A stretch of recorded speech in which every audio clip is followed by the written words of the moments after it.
வீடு இது? Sir sir sir,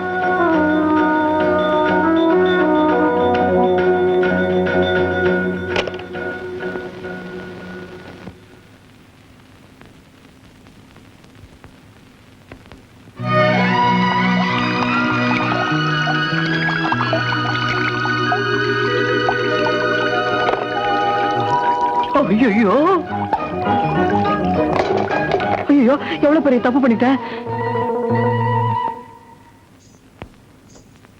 பாத்ரூம்ல பாடிக்கிட்டே குளிக்க கூடாதா?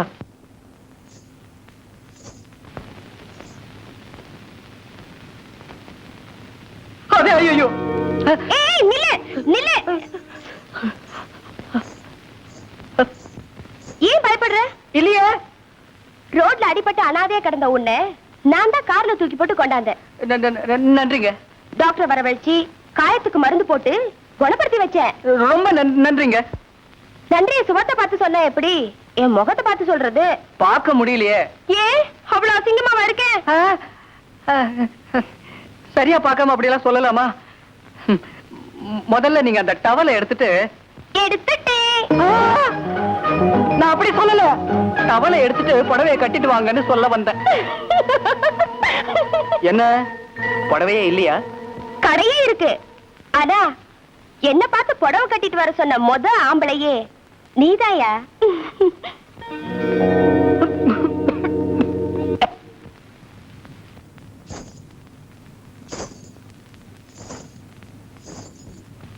என்னவா கால்ல குத்துன முள்ள எடுத்துட்டு தொல்லை விட்டுதானே சந்தோஷப்படுற மாதிரி உடம்புல இருக்கிற டவலை எடுத்துட்டு எடுத்துட்டேன் அப்படின்னு குஷியா ஒரு குரல் வரா. டவலோட வந்தா இப்ப எப்படியோ கைகுட்டையோட வா.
நீ சொகுசுதானே?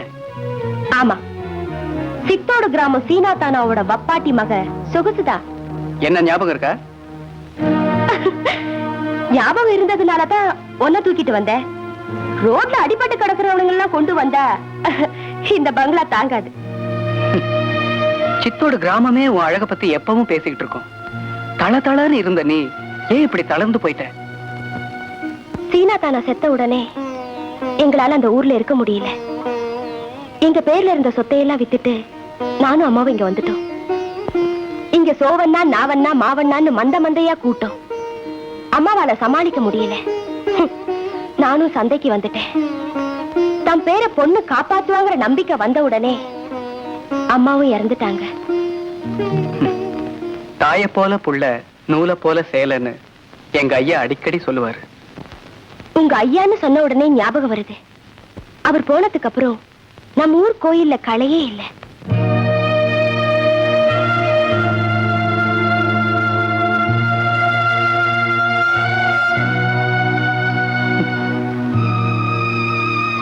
சாகும்போது கூட நீ அவர் பக்கத்துல இல்லையாமே. தயவு செய்து அதையெல்லாம் ஞாபகப்படுத்தாத. நான் பழசெல்லாம் மறந்துட்டு ஒரு எந்திரமா வாழ்ந்துகிட்டு இருக்கேன். நான் வரேன். நில்லு. நம்ம ஊர்க்காரன் நல்லவன். நான் சொல்றபடியெல்லாம் நீ நடந்துக்குவேங்கிற நம்பிக்கையில தான் உன்னை என் வீட்டுக்கு கூட்டிட்டு வந்தேன். என்ன என்ன செய்ய சொல்ற? சொல்றேன், வரியா? ம். கூச்சப்படாம வா.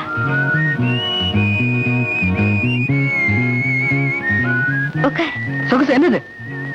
ரத்னம், பசிக்குதுன்னு பல பேர் பணத்தோட என்கிட்ட வருவாங்க.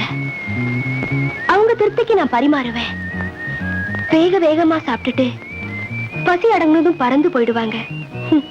ஆனா பரிமாறினவளுக்கு பசிக்குமேன்னு ஒருத்தர் கூட நினைச்சது கிடையாது. இனிமே ஏன் பசிக்கு விருந்து வைக்க வேண்டியது உன் வேலை. உனக்கு எந்த குறையும் இல்லாம இனிமே நீ இங்கேயே இருக்கலாம். எழுந்துரு. அப்படின்னா என்ன உனக்கு வப்பாட்டானா இருக்க சொல்றியா? இது என்ன புது வார்த்தை? ஆமா, ஆம்பளை பொம்பளைய வச்சுக்கிட்டா அதுக்கு பேர் வப்பாட்டி. நீ என்ன வச்சுக்கிட்டா அதுக்கு பேர் வப்பாட்டம் தானே. வேண்டாம், கல்யாணமே செஞ்சுக்கலாம். ஓஹோ, உட்கார். கல்யாணம்ங்கிறது சொர்க்கத்துல நிச்சயிக்கப்பட்டு படுக்கை அறையில ஆரம்பிக்கணும். நீ ஆரம்பத்திலே முடிக்க பாக்குற. ரத்னம், ஏய், உன்னை நான் கல்யாணம் பண்ணிக்க மணமேடையில உட்கார்ந்தேன்னா அம்மி நகர்ந்துடும், அருந்ததி விழுந்துடும், அக்னி அணைஞ்சிடும். வரேன்.